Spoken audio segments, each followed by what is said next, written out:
वक्रतुंड महाकाय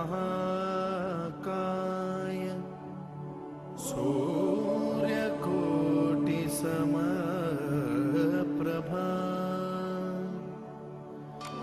निर्विघ्नं कुरु मे देव सर्वकार्येषु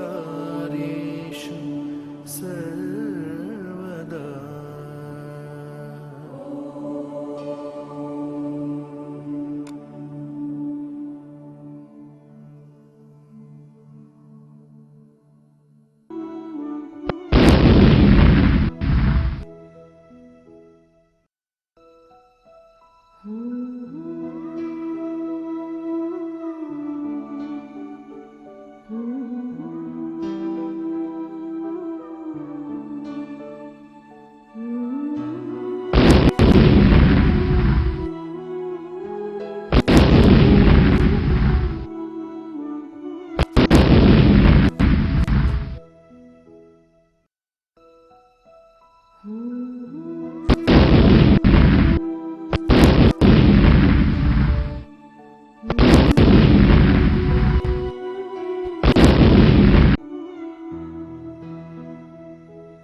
अब हम चर्चा करेंगे कार्बनिक यौगिकों के रासायनिक गुणों पर या गुणधर्मों पर, यानी chemical properties of carbon compounds.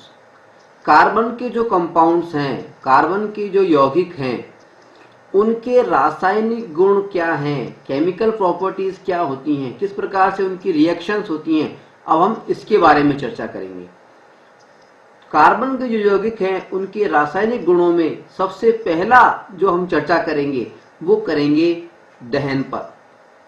पहली अभिक्रिया है दहन, जिसको अंग्रेजी में हम बोलते हैं combustion.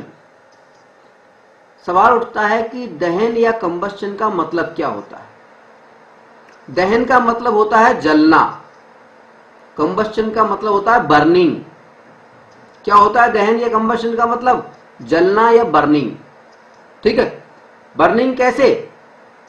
In presence of oxygen, oxygen की उपस्थिति में जलना, उसको हम कहते हैं दहन या कंबस्चन।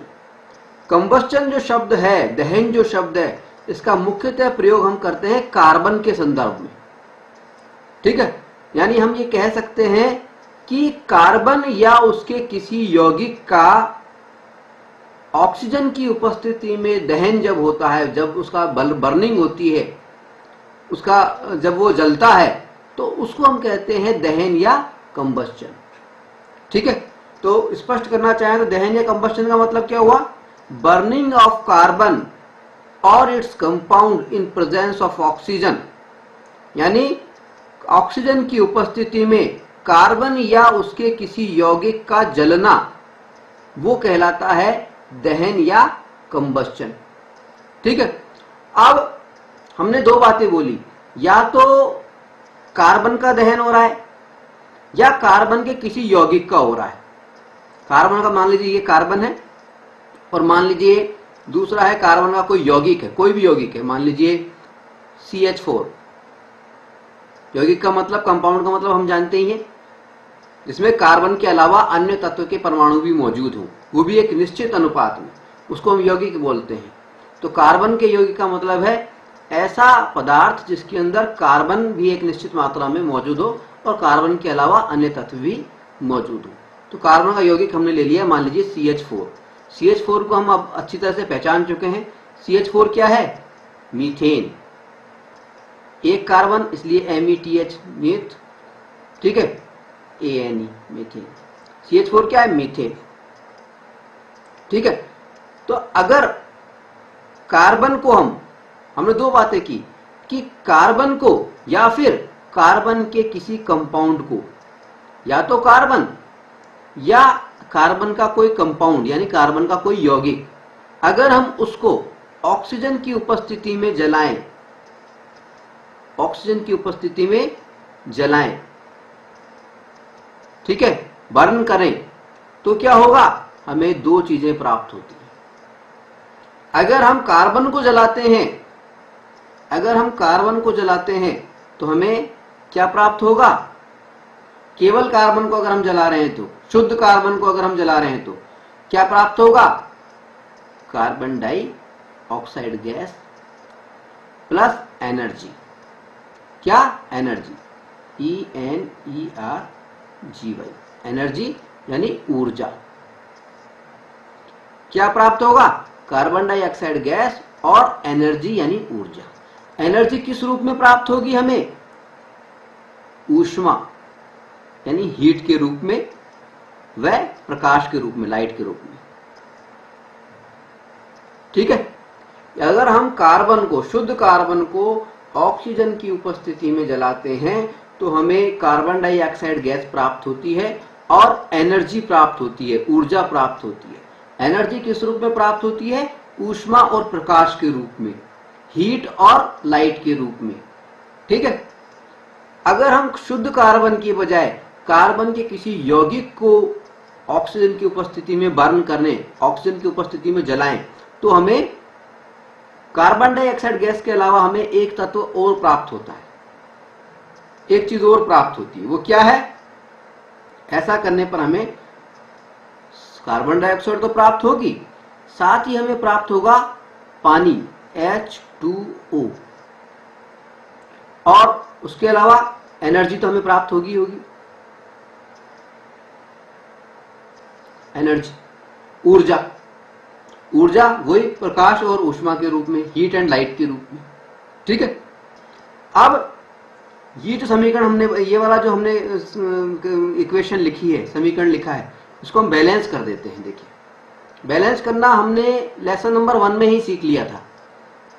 कैसे करते हैं बैलेंस? देखिए, यहाँ पे हाइड्रोजन को अगर हम देखें, इस साइड में हाइड्रोजन को देखें, हाइड्रोजन में कितने परमाणु हैं? 2। और इधर हम देखें तो कितने हैं हाइड्रोजन के? एक तो ये है और 4 ये हो गए, H4 लिखा हुआ है, 4 तो ये हो गए और 2 ये हो गए, 6 हो गए, ठीक है। इधर कितने हैं हाइड्रोजन के? कितने परमाणु हैं? 4। इधर कितने हैं? 2। अगर हमें बैलेंस करना है तो हमें कितना लगाना पड़ेगा? 2। ये हो गए 4, ठीक है। ऐसा करने पर क्या होगा? हाइड्रोजन तो बैलेंस हो गया। अब बात करेंगे ऑक्सीजन की। तो ऑक्सीजन की क्या हो गया? देखिए, अगर हम इधर ऑक्सीजन देखें तो कितने हो गए हाइड्रोजन? ऑक्सीजन O2, 2 ऑक्सीजन है हमारे पास में। इधर करें तो कितने हैं? 2 तो ये ऑक्सीजन है और इधर O, इधर भी 2 ऑक्सीजन हो गए, ठीक है, यानी बैलेंस हो गया, ठीक है। यानी ये बैलेंस इक्वेशन हमारी बन गई है, ठीक है। इधर 2 लगा दिया, 2 लगाते ही हमारी इक्वेशन बैलेंस हो गई। तो जब भी हम किसी रासायनिक समीकरण को लिखते हैं, केमिकल रिएक्शन को लिखते हैं, तो हमें क्या करना चाहिए? उसको बैलेंस जरूर कर देना चाहिए। क्यों करते हैं हम बैलेंस? क्योंकि एक फार्मूला है कि ऊर्जा ना तो पैदा होती है और ना ही वो नष्ट होती है। E बराबर mc²। ऊर्जा हमेशा संरक्षित रहती है, जो भी कंटेंट है वो हमेशा संरक्षित रहता है। इसलिए जब भी हम किसी भी केमिकल इक्वेशन की बात करते हैं तो हम उसके दोनों पक्षों को, दोनों साइड्स को बैलेंस कर लेते हैं, ठीक है।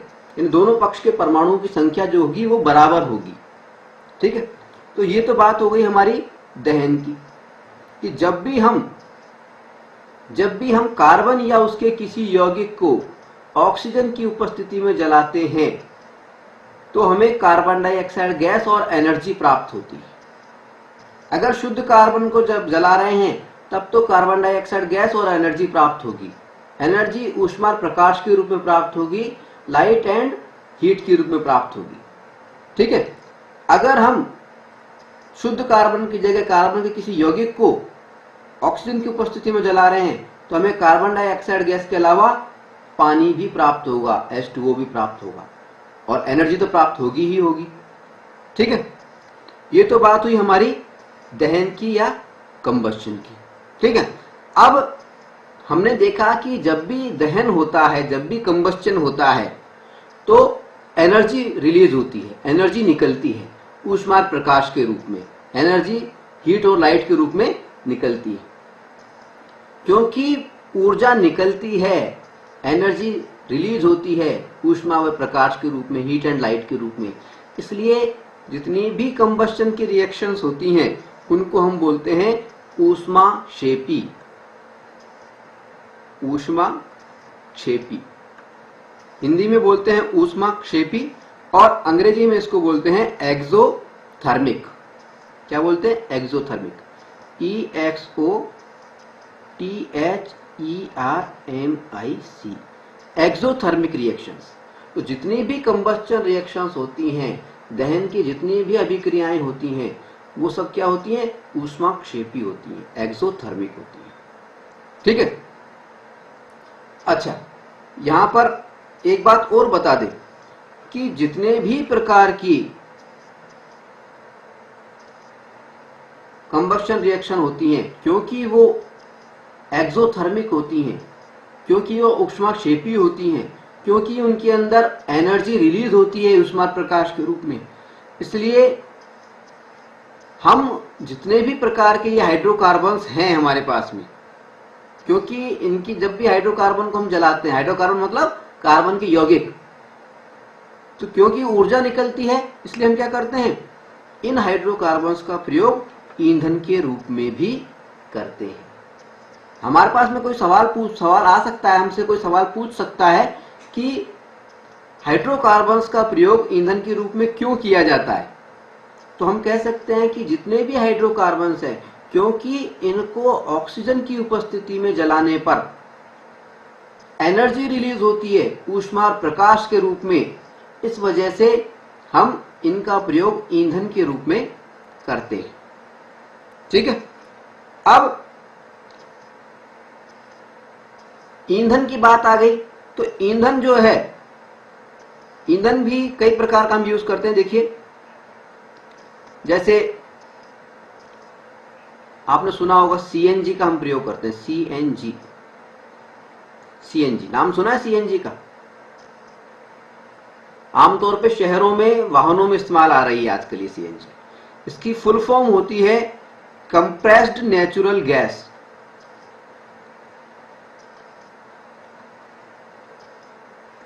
Compressed natural gas, compressed natural gas, संपीड़ित प्राकृतिक गैस। कंप्रेस्ड को लिखेंगे हिंदी में संपीड़ित, संपीड़ित। नेचुरल को लिखेंगे प्राकृतिक, गैस का मतलब गैस लिख देंगे। संपीड़ित प्राकृतिक गैस, कंप्रेस्ड नेचुरल गैस। संपीड़न या कंप्रेस्ड का मतलब क्या होता है? दबा करके, आकार कम करके। जब हम किसी चीज को भर देते हैं सिलेंडर्स के अंदर तो उसको हम कहते हैं संपीड़न, संकुचन या संपीड़न। ठीक है, तो सीएनजी के फुल फॉर्म क्या होती है? Compressed natural gas. और जो सीएनजी होता है, ये जो गैस होती है, इसके अंदर मुख्य जो कंटेंट होता है वो क्या होता है? सीएनजी के अंदर वो होता है मीथेन, CH4। क्या होता है? Methane, CH4। ठीक है, जब भी CH4 की, मीथेन की हम कंबस्शन होता है, थोड़ी देर पहले हमने मीथेन को करके दिखाया था, क्या बनता है? कार्बन डाइऑक्साइड गैस बनती है, पानी बनता है और एनर्जी रिलीज होती है। ठीक है, तो इसका सीएनजी का प्रयोग हम ईंधन के रूप में करते हैं। दूसरा एक आपने सुना होगा एलपीजी, एलपीजी, एलपीजी, ठीक है। एलपीजी की जो फुल फॉर्म होती है, पूरा नाम होता है, वो होता है liquefied petroleum gas, LIQUIFIED, liquefied petroleum, PETROLEUM, petroleum gas, liquefied petroleum gas यानी द्रवित पेट्रोलियम गैस। लिक्विफाइड यानी द्रव के रूप में, लिक्विड के रूप में उसको बनाया, उसको परिवर्तित कर दिया गया है, पेट्रोलियम गैस, ठीक है। Liquefied petroleum gas, liquefied petroleum gas या एलपीजी जो होती है, जो हमारे घरों में सिलेंडर के रूप में जब हम खाना बनाते हैं ना, इसमें एलपीजी गैस आती है। आपने देखा होगा गांव-गांव तक आजकल गैस के सिलेंडर पहुंच गए हैं। तो जो गैस के सिलेंडर होते हैं उसमें जो गैस होती है उसको एलपीजी बोलते हैं। उसका पूरा नाम होता है लिक्विफाइड पेट्रोलियम गैस। हिंदी में अगर बोलें तो द्रवीकृत, लिक्विफाइड का मतलब द्रवीकृत, द्रव बनाई गई पेट्रोलियम गैस, द्रवीकृत पेट्रोलियम गैस।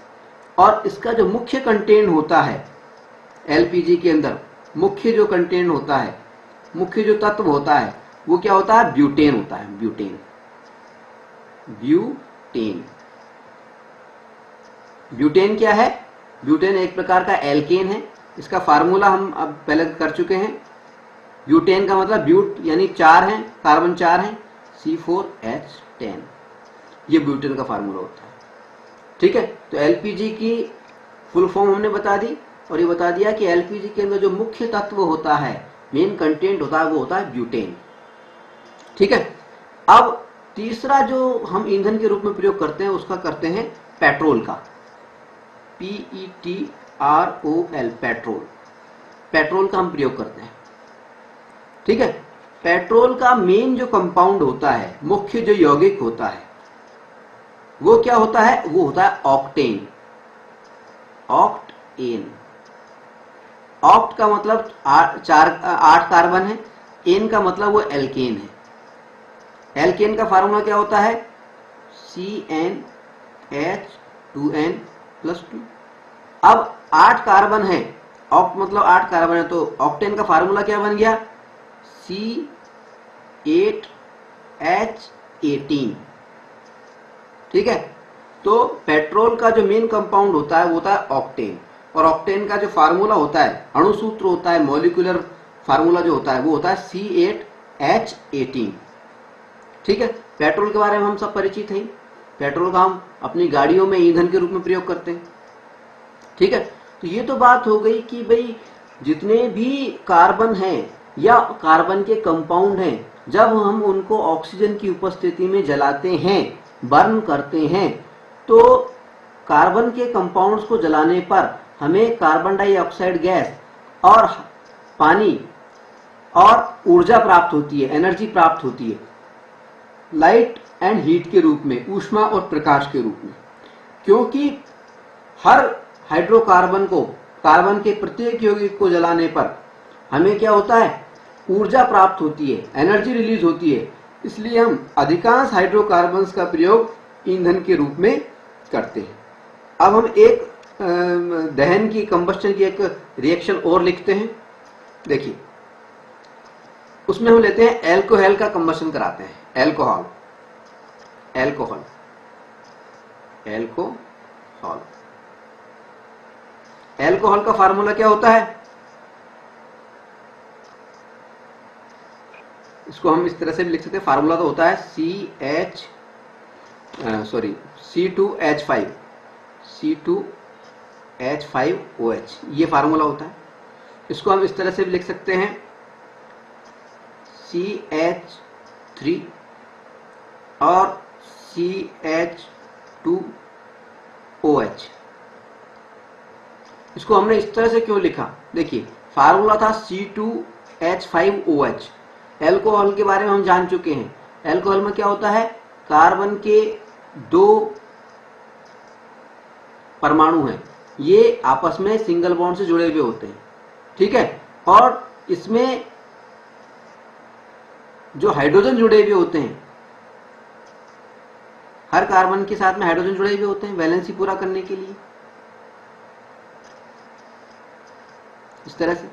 तो एक हाइड्रोजन जो है वो रिप्लेस हो जाता है, उसकी जगह पर OH ग्रुप आ जाता है, हाइड्रोक्सिल ग्रुप आ जाता है। ठीक है, तो जो फार्मूला बनता है वो क्या बनेगा, देखिए इस कार्बन के साथ में 3 H हैं तो CH3 बोलेंगे इसको, ये CH3 लिख दिया।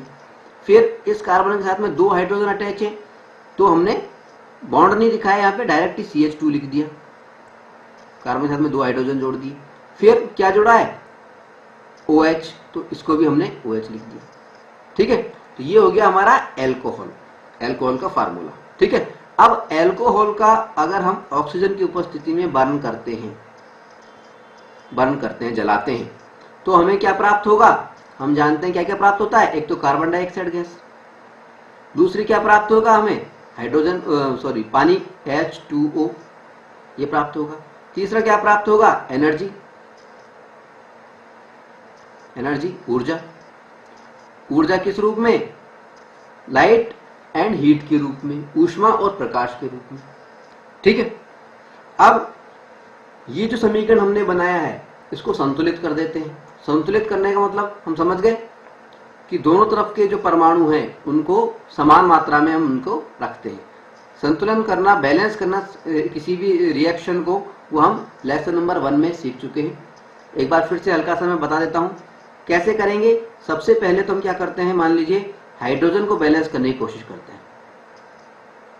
हाइड्रोजन कितने हैं, 2। इधर कितने हैं हाइड्रोजन, इधर ये 3 है, इधर हाइड्रोजन 2 है, 3 और 2 5, एक हाइड्रोजन ये 6 हाइड्रोजन मौजूद है, इधर 2 हाइड्रोजन मौजूद है। अगर हम दोनों को बैलेंस करना चाहते हैं तो हमें यहां पर 3 लगाना पड़ेगा। ठीक है, 3 लगा दिया हमने। अब जब हमने यहाँ पे 3 लगा दिया तो हाइड्रोजन तो बैलेंस हो गया। अब बात आ गई ऑक्सीजन की।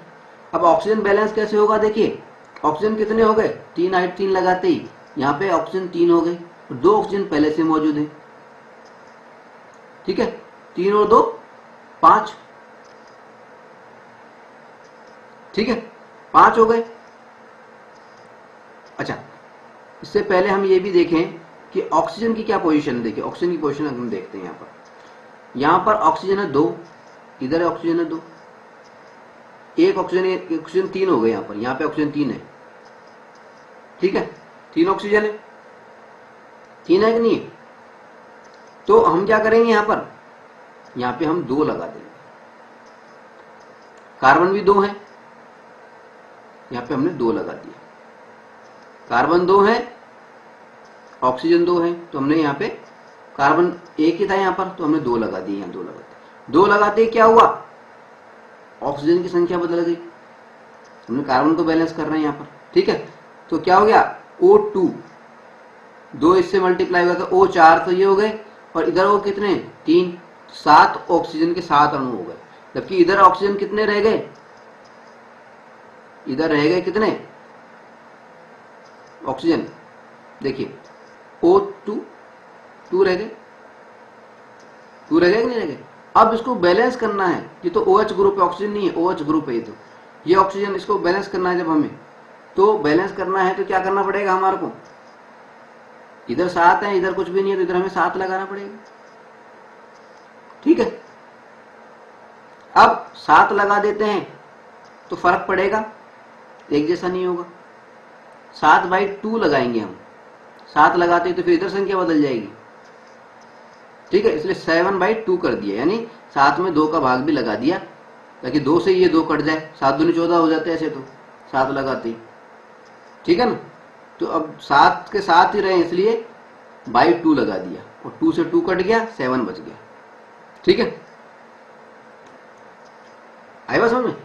तो इक्वेशन हमारे पास में क्या बन गई है, CH3 CH2OH प्लस 7/2 O2 और फिर 2 CO2 plus 3 H2O plus energy. ये हमारा फार्मूला बन गया। अगर हम 7/2 नहीं लिखना चाहते तो उसको 2 से मल्टीप्लाई कर सकते हैं, पूरी इक्वेशन को 2 से मल्टीप्लाई भी करके लिख सकते हैं। किस तरह से, देखिए इस तरह से 2 से मल्टीप्लाई कर दिया हमने, तो यहाँ पे 2 CH3, फिर CH2OH, ये 2 लगा दिया मल्टीप्लाई करके, प्लस 2 से करेंगे तो ये 14 हो जाएगा, 14, ठीक है, O, ठीक है। इसके बाद में आगे चलेंगे तो क्या हो जाएगा, 2 से कर देंगे तो 4 CO2 प्लस 2 से कर देंगे 6 H2O प्लस एनर्जी, ठीक है। इस तरह से कर देंगे, आएगा समझ। यानी हमें ये वाली जो इक्वेशन है ऊपर वाली, इसको याद रखना है, आएगा समझ। बैलेंस करके नहीं भी लिखें, वैसे हालांकि बैलेंस करके ही हमें लिखना चाहिए, वही सही माना जाता है। आपकी बुक में इसको बैलेंस नहीं कर रखा है, मैंने बैलेंस करके दिखाया यहाँ पर, ठीक है। तो ये तो बात हो गई हमारी दहन की। अब बात करते हैं दहन के अंदर ही कुछ अन्य बिंदुओं पर। अब ये जो दहन होता है, ये जो कंबस्चन होता है, ये भी 2 प्रकार का होता है। किस तरह से? दहन 2 प्रकार से हो सकता है। एक में तो ज्वाला बने, ज्वाला सहित, यानी विद फ्लेम, फ्लेम जनरेट हो, और दूसरा हो सकता है कि जिसमें ज्वाला नहीं बन रही हो, फ्लेम नहीं बन रही हो, यानी विदाउट फ्लेम। 2 प्रकार से दहन हो सकता है, ज्वाला सहित विद फ्लेम या ज्वाला रहित विदाउट फ्लेम। अब सवाल उठता है कि कब फ्लेम बनती है और कब फ्लेम नहीं बनती है। कंबस्चन के दौरान, कंबस्चन का मतलब क्या है? कार्बन या उसके किसी यौगिक का ऑक्सीजन की उपस्थिति में जलना कंबस्चन कहलाता है, ठीक है। तो कंबस्चन के दौरान 2 पोजीशन आ सकती हैं कि कंबस्चन के दौरान या तो ज्वाला बने, फ्लेम बने, और या ये भी हो सकता है कि फ्लेम ना बने। तो कंबस्चन 2 प्रकार का हो गया, ज्वाला सहित यानी विद फ्लेम और ज्वाला रहित यानी विदाउट फ्लेम। अब कब फ्लेम बनेगी, कब ज्वाला बनेगी, कब नहीं बनेगी, ये किस पर डिपेंड करता है? ये हमारे ईंधन पे डिपेंड करता है। जो भी हम फ्यूल यूज कर रहे हैं उस पे डिपेंड करता है, फ्यूल पे, ठीक है।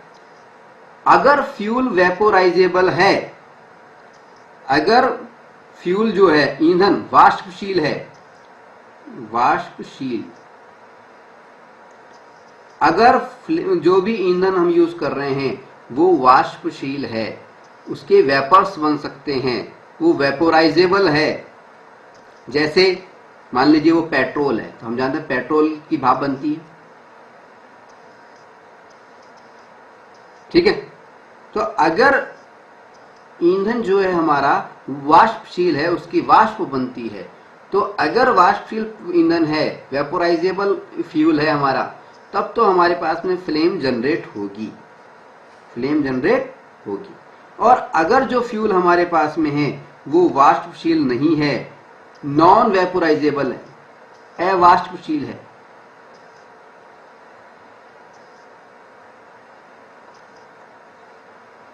अवाष्पशील है, नॉन वेपोराइजेबल है, तो नॉन वेपोराइजेबल है, नॉन अवाष्पशील है, तब क्या होगा? फ्लेम नहीं बनेगी। जैसा कि हम जब कोयले को जलाते हैं तो कोयले को जलाने पर हमें फ्लेम नहीं मिलती है, इस तरह से नजर आता है जैसा इस चित्र में दिखाया गया है। ये जो चित्र दिखाया गया है इसके अंदर हमने देखा है कि ईंधन जो है वाष्पशील है, और वाष्पशील होने के कारण क्या होता है? फ्लेम जनरेट होती है, ठीक है। ये बात समझ में आ गई? कब फ्लेम बनती है और कब फ्लेम नहीं बनती है, कब ज्वाला बनती है, कब ज्वाला नहीं बनती है। ज्वाला तब बनती है जब ईंधन जो हमारा होता है वो वाष्पशील होता है, वेपोराइजेबल होता है। जैसे कि पेट्रोल को अगर हम जलाएंगे या किसी तेल को हम जलाएंगे या अगर हम वैक्स को जलाएंगे तो ज्वाला बनेगी। क्यों? क्योंकि ये सब वेपोराइजेबल है, ये सब वाष्पशील हैं, वाष्प बन सकती है इनों की, ठीक है। लेकिन अगर हमारा जो ईंधन है, अगर हमारा जो फ्यूल है वो अवाष्पशील है, नॉन वेपोराइजेबल है, जैसे कि कोयला, तो ज्वाला नहीं बनेगी, फ्लेम नहीं बनेगी। और जो कंबस्चन होगा वो विदाउट फ्लेम होगा, जो दहन होगा वो बिना ज्वाला के होगा, ज्वाला रहित होगा। ठीक है, अब ये तो बात हो गई कि कब ज्वाला बनेगी और कब ज्वाला नहीं बनेगी। अब जब हम ज्वाला की या फ्लेम की बात कर रहे हैं तो वे फ्लेम जो होती हैं, ये फ्लेम भी दो प्रकार की होती हैं। ज्वाला का, फ्लेम का पहला प्रकार है स्वच्छ नीली ज्वाला, clean blue flame. Clean blue flame, स्वच्छ नीली ज्वाला। और दूसरा प्रकार है धुआं युक्त पीली ज्वाला, यानी सूटी येलो फ्लेम। अब सवाल ये उठता है कि जो फ्लेम है वो दो प्रकार की हो गई, ये जो ज्वाला है ये दो प्रकार की हो गई। एक प्रकार की ज्वाला तो हो गई स्वच्छ नीली ज्वाला, जैसा कि नीचे चित्र में दिखाया गया है, ब्लू फ्लेम हमें नजर आ रही है, क्लीन ब्लू फ्लेम, स्वच्छ नीली ज्वाला। ठीक है, और दूसरी प्रकार की जो ज्वाला है वो है धुआं युक्त पीली ज्वाला, सूटी येलो फ्लेम, जैसा कि इस चित्र में दिखाया गया। सूटी हमने इसलिए कहा है, धुआं युक्त इसलिए कहा है क्योंकि जब ये ज्वाला निकलती है तो धुआं भी निकलता है, उससे काजल का निर्माण होता है। ठीक है, आपने देखा होगा कि काजल पहले प्राचीन समय में पुराने जो लोग थे वो दिए के दीपक जला करके काजल बनाया करते थे। ठीक है, तो दो तरह की ज्वालाएं हो गई हमारे पास में, स्वच्छ नीली ज्वाला क्लीन ब्लू फ्लेम और धुआं युक्त पीली ज्वाला सूटी येलो फ्लेम।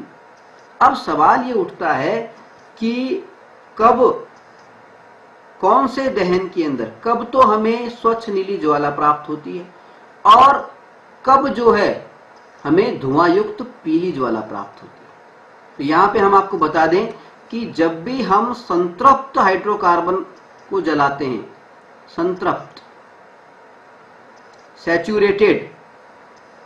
सैचुरेटेड हाइड्रोकार्बन्स को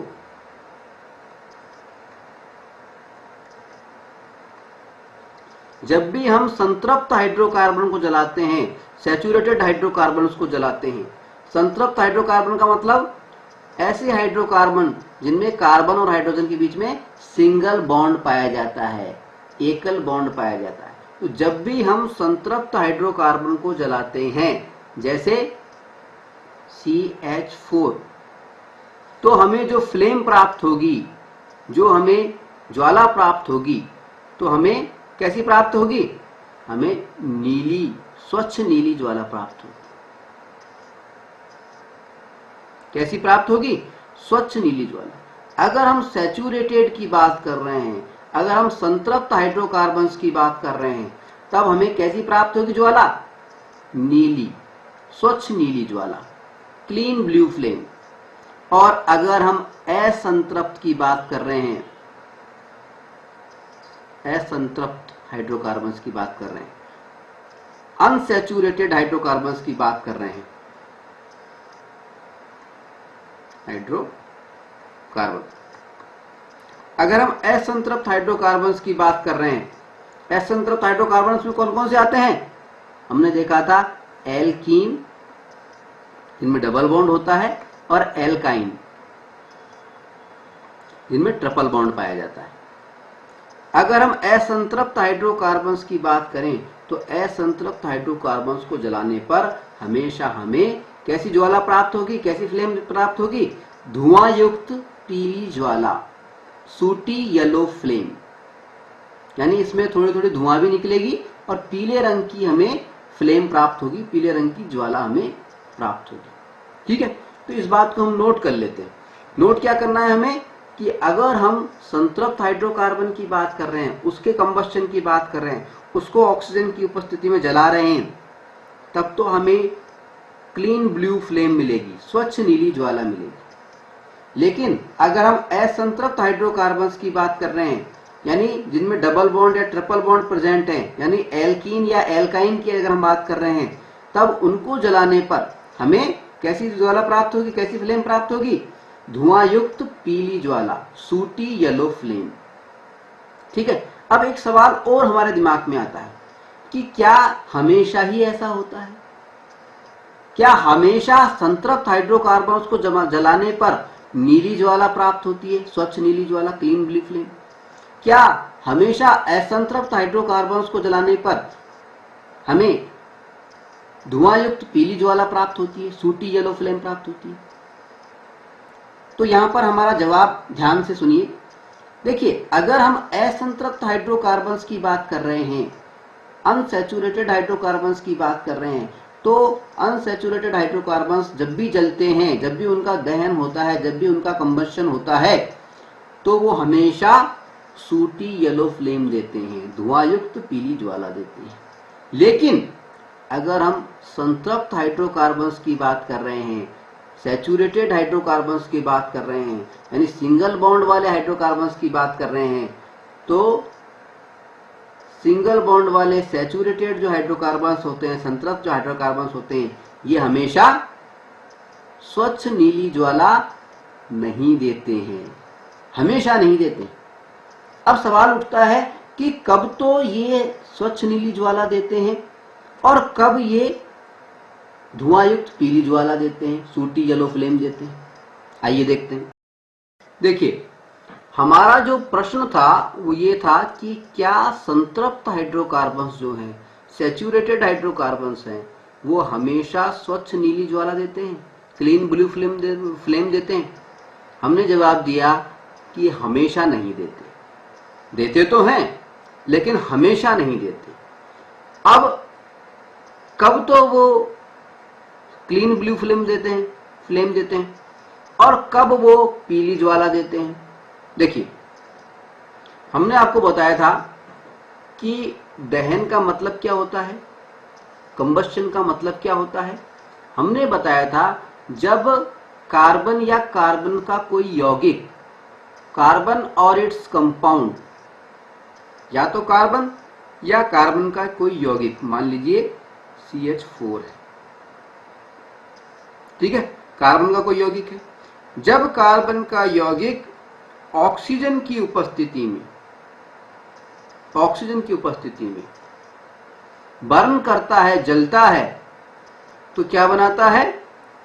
CO2 plus H2O plus energy, ऊर्जा किस रूप में निकलती है, एनर्जी किस रूप में निकलती है? लाइट एंड हीट के रूप में, ऊष्मा और प्रकाश के रूप में। ठीक, अब हमने यहां पे कहा है कि जब कार्बन का कंपाउंड ऑक्सीजन की उपस्थिति में बर्न करता है, जलता है, तो यहां पर दो कंडीशन पैदा हो सकती हैं। कौन सी हो सकती हैं? पहली कंडीशन तो ये हो सकती है, पहली कंडीशन तो ये हो सकती है कि ऑक्सीजन पर्याप्त मात्रा में मौजूद हो, ऑक्सीजन सफिशिएंट अमाउंट के अंदर मौजूद हो, O2 पर्याप्त हो। और दूसरी स्थिति यह भी हो सकती है कि ऑक्सीजन पर्याप्त ना हो, O2 अपर्याप्त हो। ठीक है, ऑक्सीजन तो जरूरी है, लेकिन ऑक्सीजन के मामले में भी दो कंडीशन हो सकती है। पहली कंडीशन तो यह हो सकती है कि ऑक्सीजन पर्याप्त मात्रा में हो, सफिशिएंट अमाउंट में मौजूद हो, और दूसरी कंडीशन ये हो सकती है कि ऑक्सीजन सफिशिएंट मात्रा में मौजूद ना हो। ठीक है, अब ऑक्सीजन सफिशिएंट मात्रा में कब प्रेजेंट होगी? जब ऑक्सीजन की सप्लाई ठीक होगी। ऑक्सीजन की सप्लाई कब ठीक होती है? अगर हम गैस स्टोव की बात करें, घरों में जो जिससे हम खाना बनाते हैं उस गैस की बात करें, उसका जो चूल्हा होता है, उस चूल्हे को गौर से देखें तो उसके अंदर क्या छोटे छोटे छेद पाए जाते हैं, होल्स पाए जाते हैं। और ये होल क्यों होते हैं? ये होल इसलिए होते हैं ताकि ऑक्सीजन इनसे जा सके, अंदर जा सके, और किससे अभिक्रिया कर सके? LPG से, जो हमारी जो LPG है उससे अभिक्रिया कर सके। ठीक है, तो अगर सारे छेद पूरी तरह से साफ हैं, अच्छी तरह से साफ हैं, तो क्या होगा? पहली बात तो छेद होने चाहिए, और छेद होने के बाद में अगर वो पूरी तरह से साफ हैं तो पर्याप्त मात्रा में ऑक्सीजन की सप्लाई हो सकती है। और ऐसी स्थिति में क्या होगा? जब ऑक्सीजन पर्याप्त मात्रा में मिलेगा तो क्या होगा?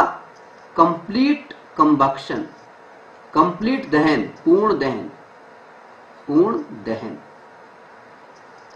कंप्लीट कंबस्चन, पूर्ण दहन। ठीक है। अगर ऑक्सीजन की मात्रा अपर्याप्त है, यानी अगर हमारी गैस का जो बर्नर है उसके अंदर जो छेद होते हैं वो छेद किसी भी कारण से बंद हो गए हैं, अवरुद्ध हो गए हैं, तो ऐसी स्थिति में क्या होगा? कम मात्रा में ऑक्सीजन मिल पाएगी दहन के लिए, कंबस्चन के लिए। तो ऐसे दहन को हम बोलते हैं अपूर्ण दहन। अपूर्ण दहन, इनकम्प्लीट कंबस्चन।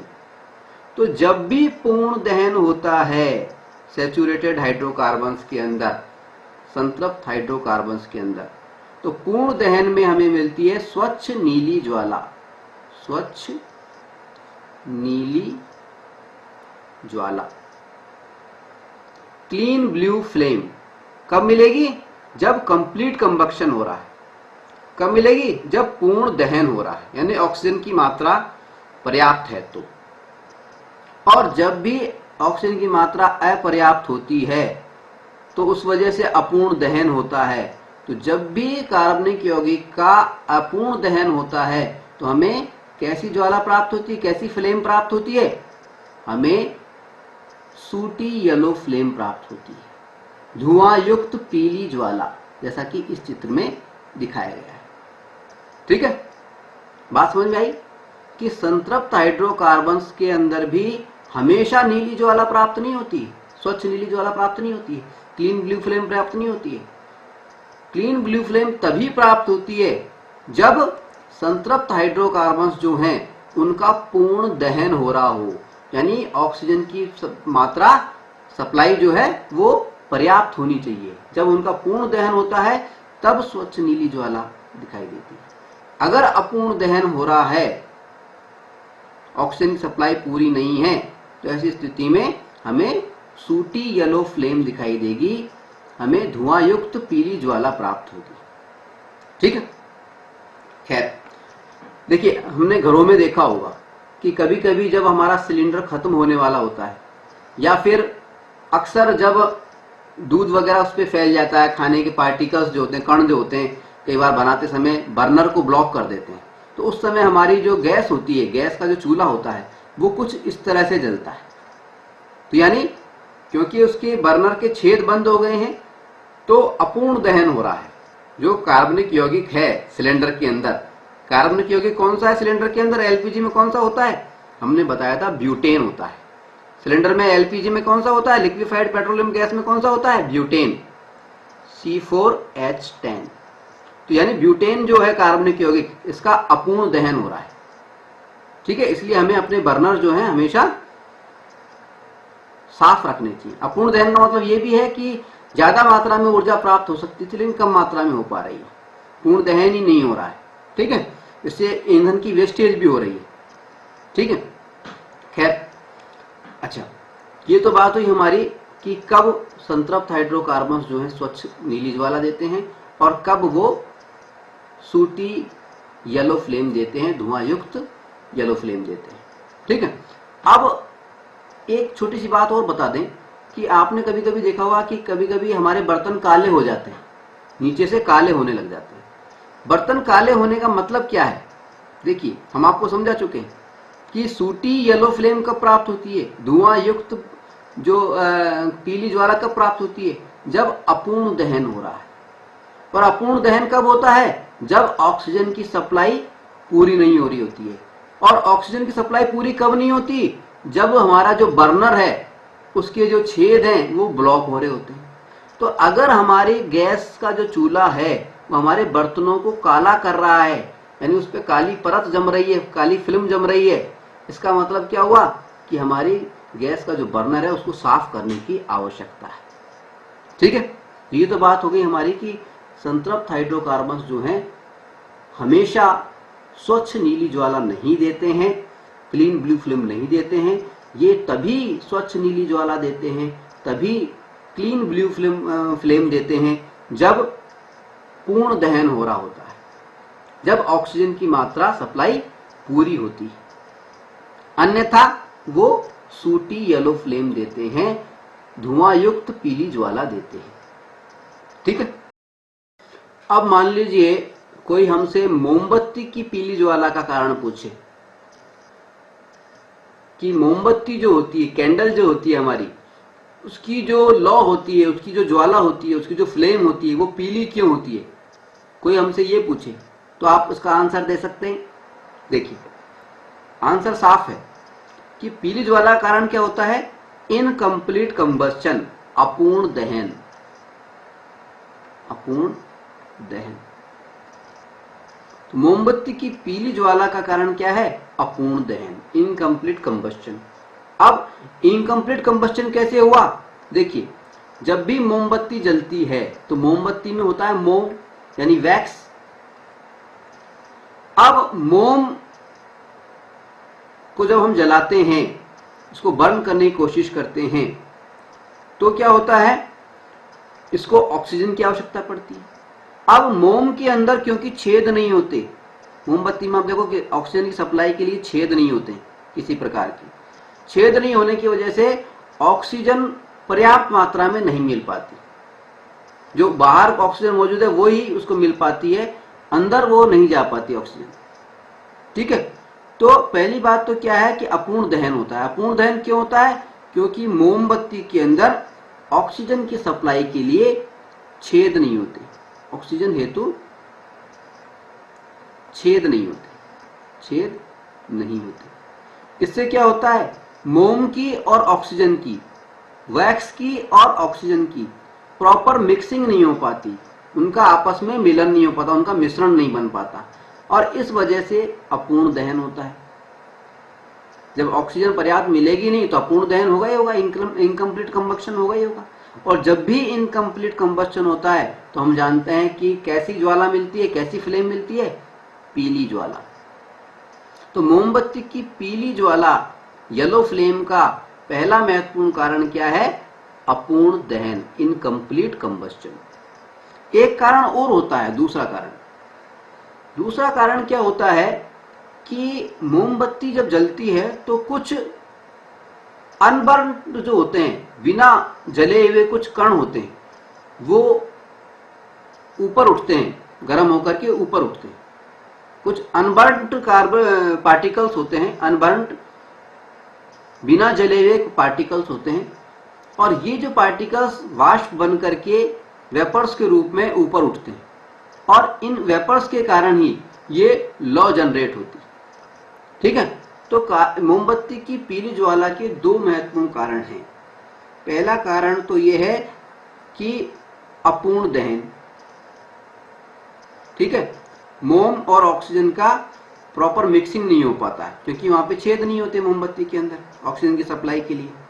ठीक है, दूसरा कारण हमने बताया कि मोमबत्ती के अंदर कुछ अनबर्न्ड कार्बन पार्टिकल्स होते हैं, कार्बन के कण होते हैं, और इनकी उपस्थिति के कारण जब ये जलते हैं तो हमें पीली ज्वाला प्राप्त होती है। ठीक है, तो हम ये लिख देते हैं, मैं दूसरा कारण क्या हो गया, अनबर्न्ड, अनबर्न, PUREN, अनबर्न्ड यानी बिना जले हुए कार्बन पार्टिकल, कार्बन कण, बिना जले हुए कार्बन कणों की उपस्थिति।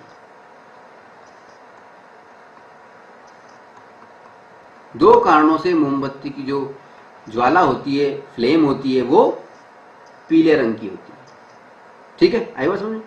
तो महत्वपूर्ण कारण तो है ये अपूर्ण दहन, ये ध्यान रखें आप। ठीक है, अब हम पेज नंबर 79 पर दिया गया एक छोटा सा सवाल करते हैं जो कि कंबस्टन से जुड़ा हुआ है, जो कि दहन से जुड़ा हुआ है। सवाल ये है कि ऑक्सीजन तथा एथाइन, इथाइन बोलते हैं, इथाइन, इसमें एथाइन लिखा हुआ है। ठीक है, ऑक्सीजन तथा एथाइन का जो मिश्रण होता है, मिक्सचर जो होता है, उसका दहन करके, उसका कंबस्टन करा करके हम वेल्डिंग के लिए प्रयोग करते हैं। ठीक है, ऑक्सीजन तथा एथाइन के मिश्रण का दहन वेल्डिंग के लिए किया जाता है। क्या आप बता सकते हैं कि एथाइन के साथ में ऑक्सीजन का ही मिश्रण क्यों किया वायु के मिश्रण का उपयोग क्यों नहीं किया? ठीक है, सवाल ये, जवाब हमारा ये है कि जब हम एथाइन की बात करते हैं, ETHYNE, एथाइन, जब हम एथाइन को ऑक्सीजन के साथ में बर्न करते हैं, उसका दहन करवाते हैं, तो क्या होता है? पूर्ण दहन होता है, पूर्ण दहन, complete combustion, complete combustion. Ethyne का जब हम ऑक्सीजन के साथ में दहन करवाते हैं तो पूर्ण कंबस्चन होता है, पूर्ण दहन होता है, कंप्लीट कंबस्चन होता है। ठीक है, और इस कारण क्या होता है?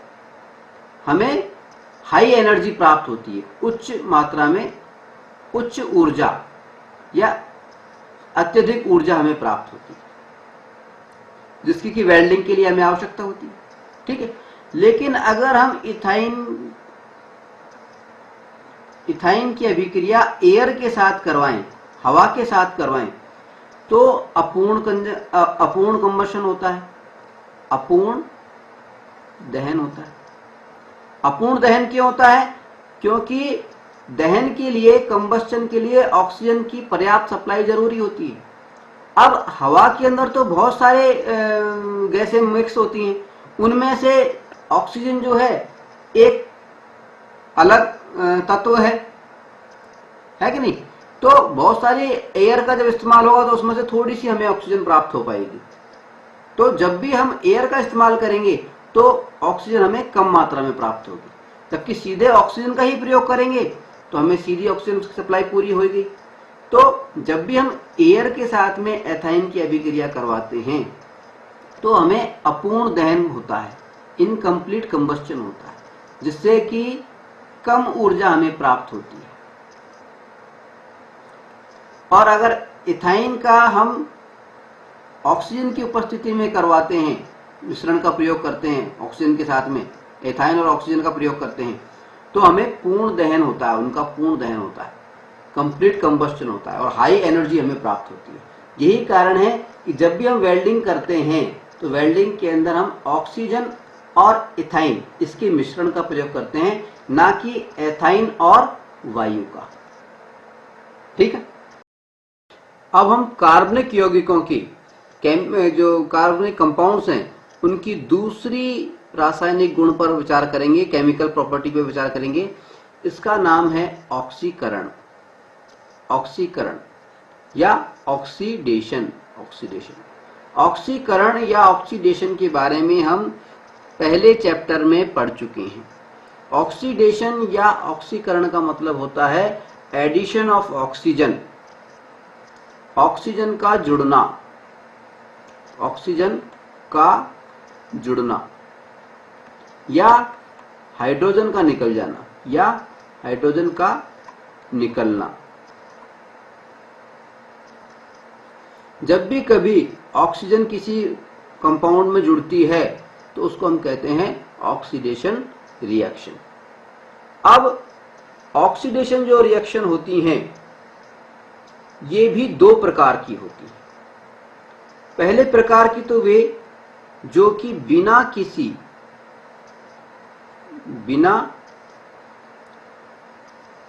किसी ऑक्सीकारक की होती हैं, ऑक्सीकारक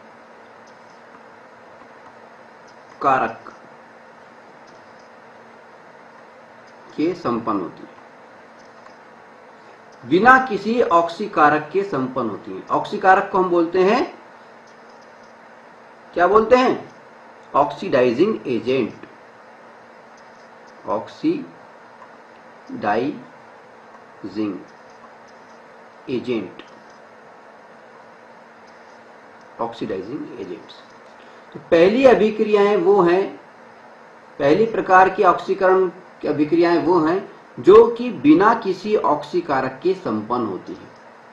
ठीक है, इसमें हम मानते हैं जितने भी प्रकार की कंबस्चन की हमारी अभिक्रियाएं हैं, जितने भी प्रकार की अब तक हमने कंबस्चन अभिक्रियाएं पढ़ी थी, दहन की अभिक्रियाएं पढ़ी थी, वो सभी जितने भी कंबस्चन अभिक्रियाएं हैं, दहन की अभिक्रियाएं हैं, वो सारी की सारी कौन सी हैं? ऑक्सीडाइजिंग। वो सब ऑक्सीकरण वाली अभिक्रियाएं हैं। लेकिन उन अभिक्रियाओं में क्या है, किसी भी ऑक्सीकारक का प्रयोग नहीं हुआ है, किसी भी ऑक्सीडाइजिंग एजेंट का प्रयोग नहीं हुआ है। अब सवाल ये उठता है कि ऑक्सीडाइजिंग एजेंट का प्रयोग नहीं हुआ है, इसका मतलब ऑक्सीकारक या ऑक्सीडाइजिंग एजेंट का मतलब क्या होता है। देखिए, ऑक्सीकारक या ऑक्सीडाइजिंग एजेंट, इसका मतलब होता है कि कुछ पदार्थ ऐसे होते हैं, कुछ सब्सटेंस ऐसे होते हैं जो कि अन्य पदार्थों को, जो कि अदर सब्सटेंसों को ऑक्सीजन देने की क्षमता रखते हैं, ऑक्सीजन देने की क्षमता रखते हैं, यानी उनका ऑक्सीकरण करने की क्षमता रखते हैं।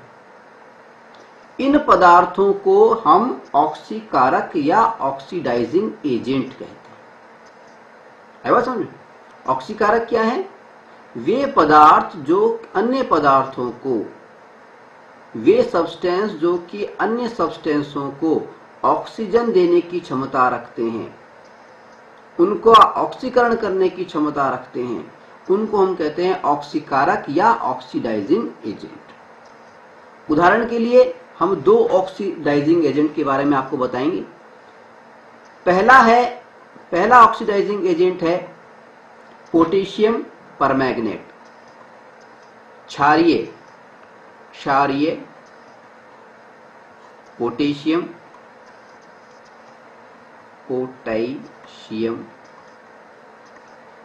Permanganate,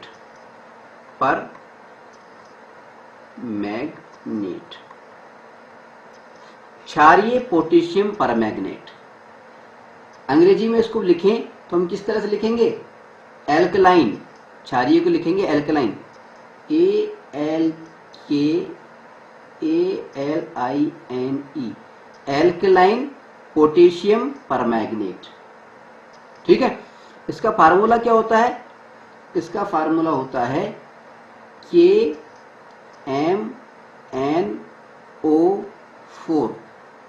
KMnO4। ठीक है, तो पहला जो ऑक्सीडाइजिंग एजेंट है वो तो कौन सा हो गया?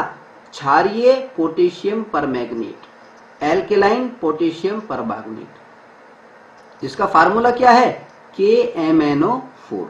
ठीक है, दूसरा अगर हम बात करें, दूसरा ऑक्सीकारक या दूसरा ऑक्सीडाइजिंग एजेंट कौन सा है?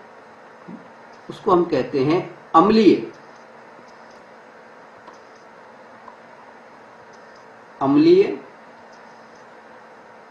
पोटेशियम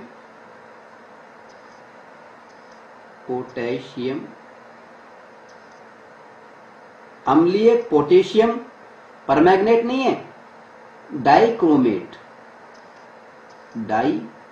यहां पे याद रखना है आपको, डाइक्रोमेट। अम्लीय पोटेशियम डाइक्रोमेट, ये दूसरा ऑक्सीडाइजिंग एजेंट है।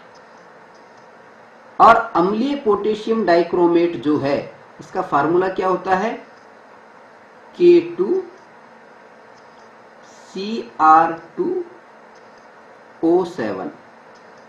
ये भी हमें याद रखना है। अम्लीय पोटेशियम डाइक्रोमेट K2Cr2O7। हमसे पूछा जा सकता है दो सवाल।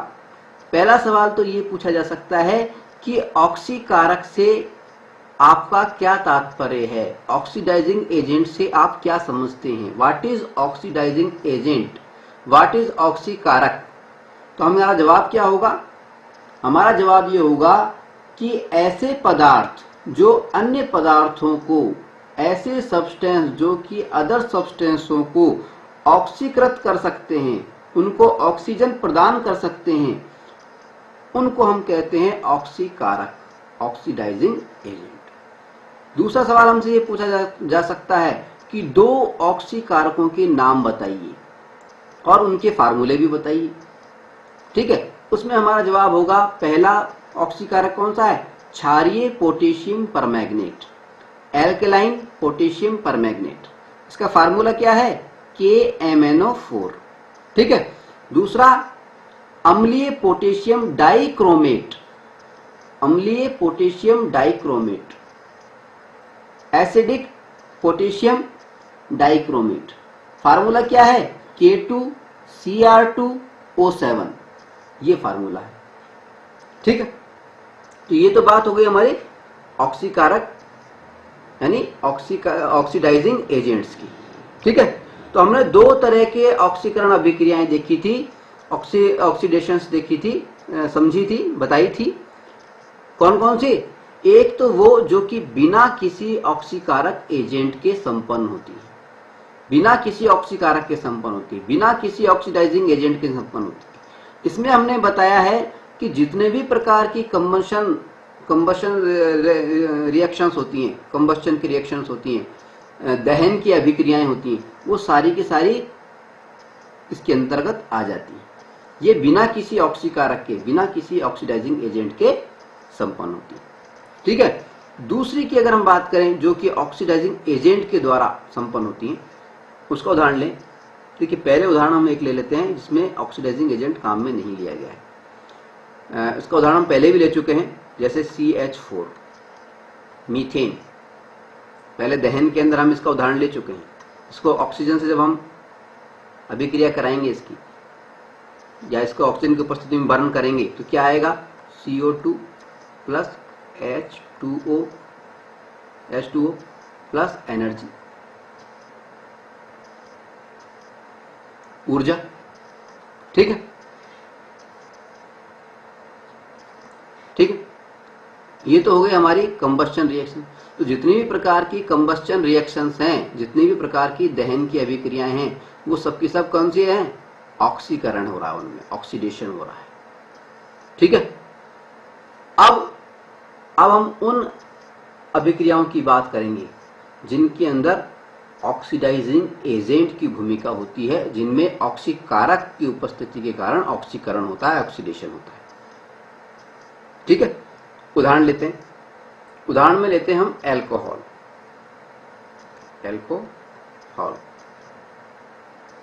एल्कोहल को हम दूसरे शब्दों में क्या बोलते हैं? इथेनॉल भी बोलते हैं, इथेनॉल। एल्कोहल या इथेनॉल, इसका फार्मूला क्या होता है? इथेनॉल, ईथ लगा हुआ है यानी 2 कार्बन है, यानी C2। ठीक है, इथेनॉल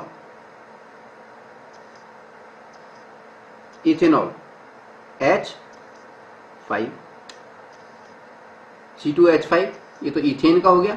अब और लगा हुआ है यानी OH ग्रुप जुड़ा हुआ है, तो हमने इसमें OH ग्रुप जोड़ दिया।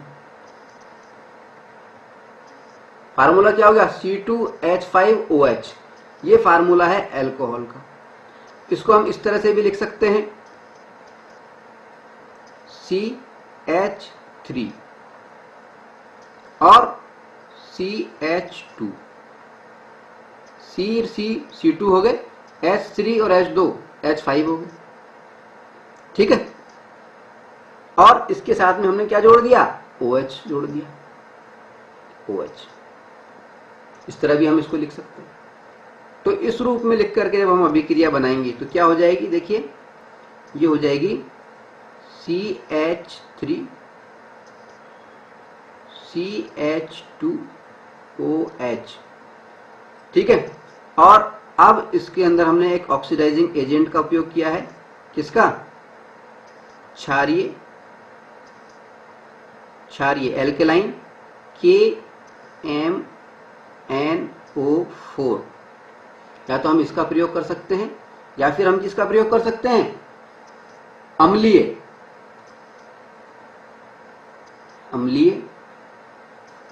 किसका? Potassium dichromate. पोटेशियम डाइक्रोमेट का फार्मूला क्या बताया था? पोटेशियम K2 डाइक्रोमेट, ये क्रोमेट हो गया, ये 2 हो गया, और O7। ठीक है, तो ये एल्कोहल या इथेनॉल हो गया। इथेनॉल की अभिक्रिया हम किससे करा रहे हैं? क्षारीय KMNO4 से या फिर अम्लीय K2Cr2O7 पोटेशियम डाइक्रोमेट से। ठीक है, किससे करा रहे हैं? क्षारीय पोटेशियम परमैंगनेट से या अम्लीय पोटेशियम डाइक्रोमेट से। ये दोनों क्या है, ये ऑक्सीकारक है, ऑक्सीडाइजिंग एजेंट्स हैं।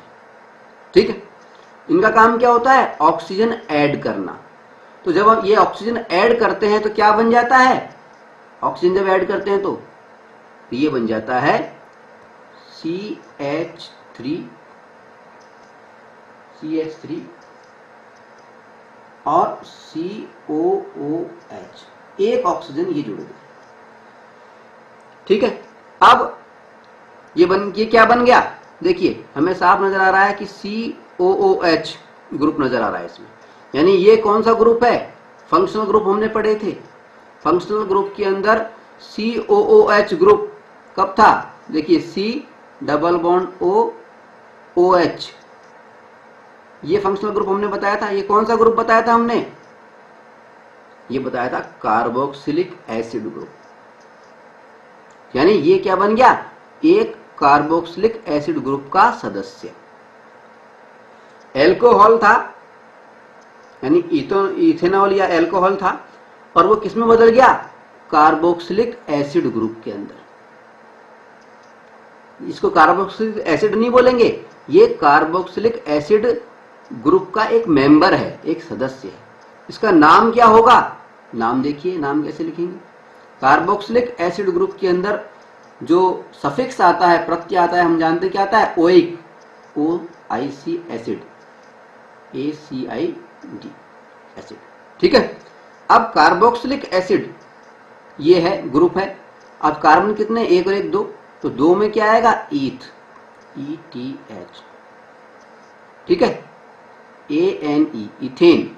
इथेन में से E हटा करके हम ओइक एसिड लगा देंगे, OIC ACID। ठीक है, तो क्या हो जाएगा, इथेनोइक एसिड। क्या हो जाएगा ये, ETHANOIC acid, ACID acid, ethanoic acid. तो ये एल्कोहल जो था, इथेनॉल जो था, ये किसमें बदल गया, इथेनोइक एसिड के अंदर। यानी एल्कोहल जो था किसमें बदला, कार्बोक्सिलिक एसिड के अंदर, कार्बोक्सिलिक एसिड ग्रुप के अंदर।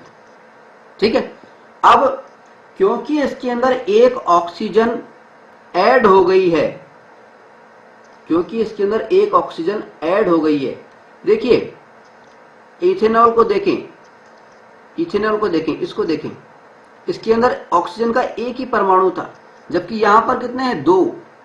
कि चूंकि एल्कोहल के अंदर या इथेनॉल के अंदर ऑक्सीडाइजिंग एजेंट की वजह से एक ऑक्सीजन ऐड हो गई है, जुड़ गई है, इसलिए इस अभिक्रिया को हम क्या बोलते हैं, ऑक्सीकरण, ऑक्सीडेशन। ठीक है, ये सवाल भी आ सकता है कि जब हम एल्कोहल को कार्बोक्सिलिक एसिड ग्रुप में बदल जाते हैं, तो उसको हम ऑक्सीकरण क्यों कहते हैं, ऑक्सीडेशन क्यों कहते हैं। इसलिए कहते हैं क्योंकि इस अभिक्रिया के अंदर क्या होता है, एल्कोहल के अंदर, इथेनॉल के अंदर क्या होता है, एक ऑक्सीजन ग्रुप जुड़ जाता है, एक ऑक्सीजन का परमाणु और जुड़ जाता है, ऑक्सीजन ऐड हो जाती है। ठीक है, तो क्या बना, देखिए इसको एक समझ लें एक बार। हमारे पास में था इथेनॉल, इथेनॉल जिसको हमने एल्कोहल भी बोल सकते हैं, एल्कोहल ग्रुप का ही एक मेंबर है इथेनॉल। एल्कोहल क्या है, एक बड़ा ग्रुप है, इसके अंदर कई तरह के मेंबर्स होते हैं। ठीक है, तो इथेनॉल क्या है, एक मेंबर है इसका, एल्कोहल ग्रुप का। तो ये इथेनॉल था हमारे पास में, इसकी अभिक्रिया हमने कराई क्षारीय KMnO4 से, यानी पोटेशियम परमैंगनेट से, एल्कलाइट। ठीक है, और इससे क्या बना हमारे पास में, CH3 और एक O जुड़ गया, तो COOH। COOH कौन सा ग्रुप होता है, हम जानते हैं कार्बोक्सिलिक एसिड ग्रुप होता है। यानी ये क्या बन गया, एथेन सा एथेनोइक एसिड बन गया, एथेनॉल से एथेनोइक एसिड बन गया। याद रहेगी ये चीज। ठीक है, चलिए आगे बढ़ते हैं।